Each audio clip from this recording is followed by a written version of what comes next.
مصطفیٰ ہے وہ آئینہ کہ ایسا دوسرا آئینہ، رخ مصطفیٰ ہے وہ آئینہ کہ ایسا دوسرا آئینہ، نہ کسی کی بزم خیال میں نہ نگاہ آئینہ ساز میں۔ تو حضور صلی اللہ علیہ وسلم کے حسن و جمال قرآن بیان کرتا ہے، حدیث بیان کرتی ہیں، امام مفسرین محدثین محققین نے بیان کیا۔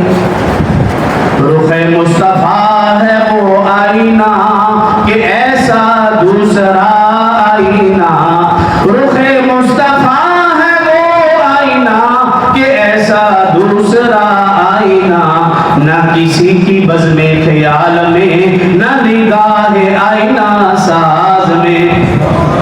تو حضور صلی اللہ علیہ وسلم کے حسن و جمال قرآن بیان کرتا ہے، حدیث بیان کرتی ہیں، امام مفسرین محدثین محققین نے بیان کیا۔ کہا جاتا ہے کہ یوسف علیہ السلام بڑے ہی خوبصورت تھے، حسین و جمیل تھے۔ بازاری عورتوں نے یوسف علیہ السلام کے حسن کو دیکھا، اپنی انگلیاں کٹوا دی۔ میں کہتا ہوں جن مردوں نے آقا کے حسن و جمال کو دیکھا انہوں نے اپنی گردنیں کٹوا دی۔ یوسف علیہ السلام بڑے حسین تھے، بے شک حسین تھے، لیکن محمد صلی اللہ علیہ وسلم احسن تھے۔ یوسف جمیل تھے، بڑے جمیل تھے، لیکن محمد صلی اللہ علیہ وسلم اجمل تھے۔ یوسف علیہ السلام باکمال تھے، بے شک باکمال تھے، لیکن محمد صلی اللہ علیہ وسلم اکمل تھے۔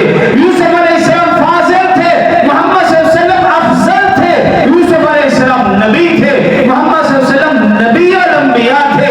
یوسف علیہ السلام رسول تھے، محمد صلی اللہ علیہ وسلم سرتاج الرسول تھے۔